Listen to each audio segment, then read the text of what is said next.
Hey guys, welcome to our show where we live, love, and learn with dogs. I'm Bailey. And my name is Britt, and today we have a question from Marisol, and she was asking basically how to raise a puppy. Right. There's a lot to that, so we actually created a separate video for this one completely because there's so much to go over. So one of the first things that you're going to need is the correct tools in order to raise a puppy properly. So you need a crate, and the crate has to be a perfect dimension for your dog, because unfortunately what happens a lot of times is people get a crate for the size of the dog when it's actually full grown. So they get this huge crate when they have this tiny little puppy, and what ends up happening is the puppy sleeps in a corner and then pees and poops in the other corner. So what you have to do is actually size the crate depending on the puppy when it's growing. So you'll actually go through probably 3 or 4 crates during the dog's lifetime. Gotta upgrade. Yeah. Basically, the dog should be able to turn around, stand up, and lay down comfortably, but no more than that. Mm-hmm. Yeah. And then also we want to make sure that you have just a regular flat buckle collar. You can use a slip lead if you want, or a harness to use some directional guidance on the dog. And we don't use or recommend using a prong collar or an e-collar until the puppy is at least 14 weeks old. So we're just slowly building a foundation, because what we're assuming here is that you're asking about like an 8-week-old puppy. Right. So 8 weeks up to 14 weeks, you don't want to utilize any of the prong collar or e-collar. And then, let's see, we also would recommend the daily kibble for like training for obedience and stuff like that. Treat pouch is helpful, so you don't always have to have it like in your hands. Right. You just reach behind, and no puppy pads. Yeah, so the daily kibble, really quick, we don't use a whole lot of treats with dogs, especially puppies, because 2 reasons. We don't want to upset their stomachs with a ton of treats, and another reason is if we're constantly rewarding the dog with a higher value treat, they're not going to want to eat what's in their regular bowl for their meals. They're going to wait for that higher value treat. So with puppies this young, we oftentimes feed them out of our hands a lot more than we do out of a bowl, and they're just getting their regular food. The reason we don't suggest using puppy pads is because they mimic a carpet or a rug, and you're actually teaching your dog to go on that. So we don't like that, because that's completely going against what we want. We want the dog to go outside. So if you're teaching the dog to not only go inside but also go on something that feels and looks like carpet or a rug, you're kind of going against everything that you want. Also, oftentimes people leave their puppies in a pen with a puppy pad, and they can actually chew that up and ingest it, and that could get clogged or stuck, and that could cost you some money for a surgery too, so we don't want that to happen. Or worse, your puppy could actually die if it ingests something. Yeah, if you don't find it right away. The next thing that's really important is building a solid foundation with your puppy, and to do this, you need marker words. So those marker words, the first one can be a good or a yes, the next one is no or nope, and the last one is a release command. So to put this into perspective for you, if you ask your puppy to sit, they go into that sit, you would give that good or yes, whichever one you want, feed the puppy. Let's say they pop up out of that sit. Not that we're expecting puppies to stay there for very long, but just in case your puppy does know to stay there for a couple seconds, you would say nope or no, guide them back into that sit using some leash pressure, and then once they're done and you want to release them, that's when you would use your release word.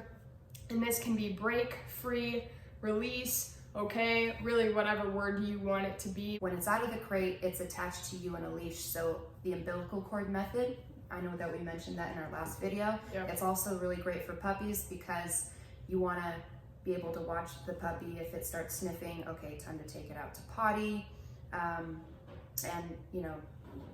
don't want it to chew up anything, going around the corner and just making bad decisions. So just have it attached to you. And back to the crate, it's like when you take the dog out of the crate, you go straight to the door to go potty, because puppies don't know how to hold it. It's like 2-3 hours max for little puppies. Right. And you want to make sure you don't carry the puppy to the door. You want to actually just attach the leash to it. let's go, or whatever you want to say. If you do have your dog attached to you on a leash and you're just hanging out inside and your dog does go to the bathroom, it's important that the dog isn't getting a huge correction or anything to scare the dog, but it should be a firm no.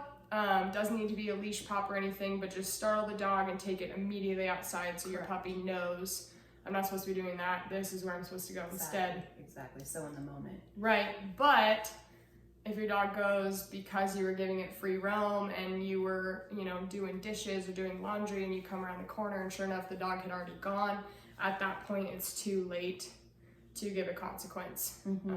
So just make sure that the puppy's attached to you. When you are doing chores, the puppy really should be in the crate. The puppy's going to be in a crate a lot.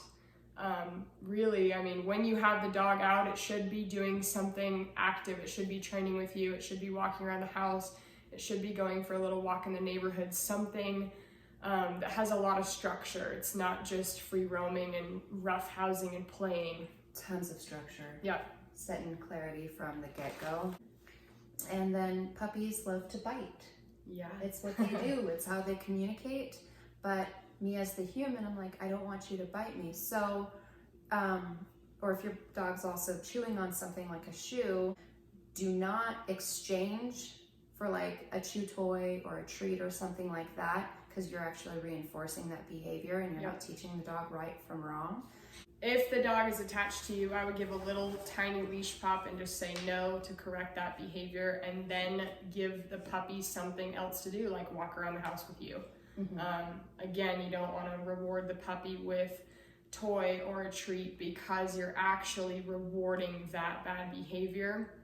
Another thing that's important is, again, to go back to the free roaming, is your puppy should not be on the ground, like cuddling with you and roughhousing with you, because that's gonna make the puppy biting worse. It really is. So when your puppy is out with you, it should be out doing a training session or doing something productive to avoid that altogether.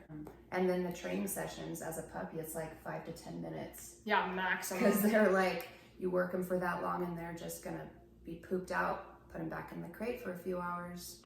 It's also really important to, in order to build like a confident puppy, to work them through certain like things such as different surfaces, tile, gravel, grass, carpet. Working them up and over and through things as well is really, really good. So once your puppy is old enough to take them into the park, it's good to actually, the kids' playground, that's a good way to also do that. That can be a training session in itself. It doesn't always have to be like this fancy obedience. That's right. So just like, put their daily kibble in a treat pouch and take them on a field trip to the park. Laid back. Yeah. Also, you can buy like a kiddie pool, like a $5 kiddie pool from Walmart. Fill it with tons of like empty plastic bottles and get your puppy to go through things like that. Leading into the whole social skills, a lot of our clients have troubles with the vets telling them to make sure that they wait until their puppy is, usually it's like 5 or 6 months old, when they have all their shots and they're able to actually go out and socialize. But the problem with this is most people are misunderstanding that and actually leaving their puppy at home and not taking their puppy anywhere.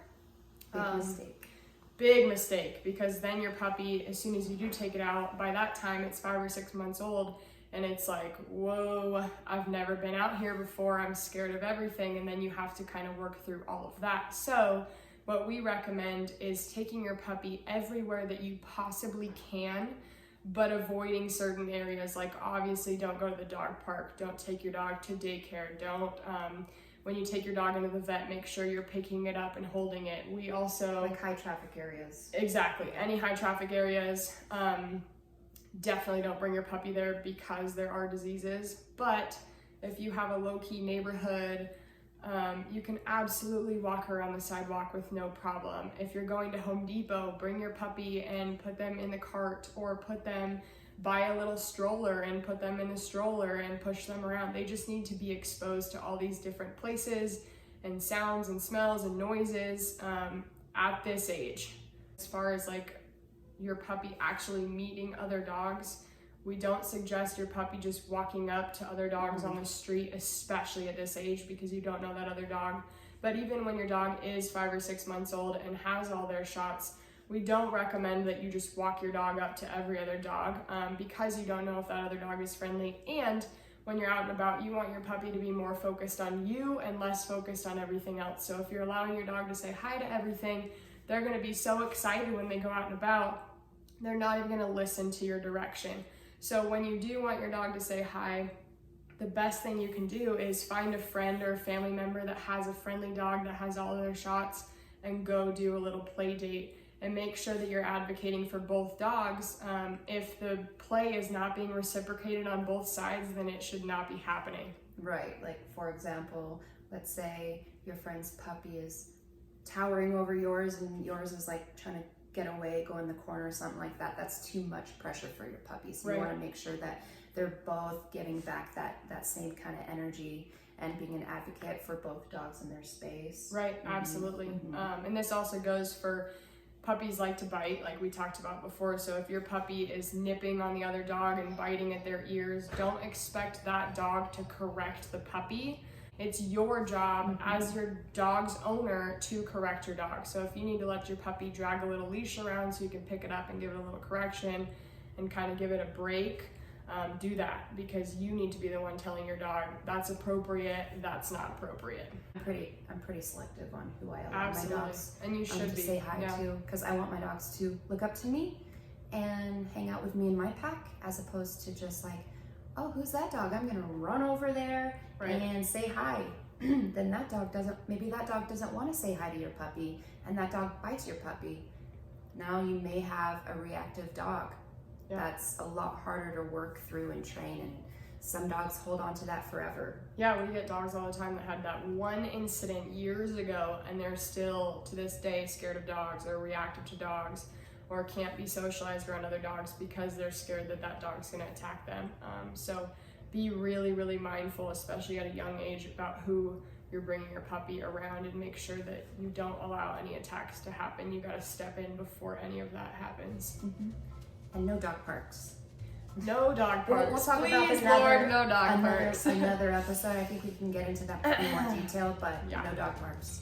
Raising a puppy, it's like, takes a lot of work. Yeah. Hopefully you understand too that if you consider adopting a puppy, you're gonna have to give up a lot of your own free time. Right.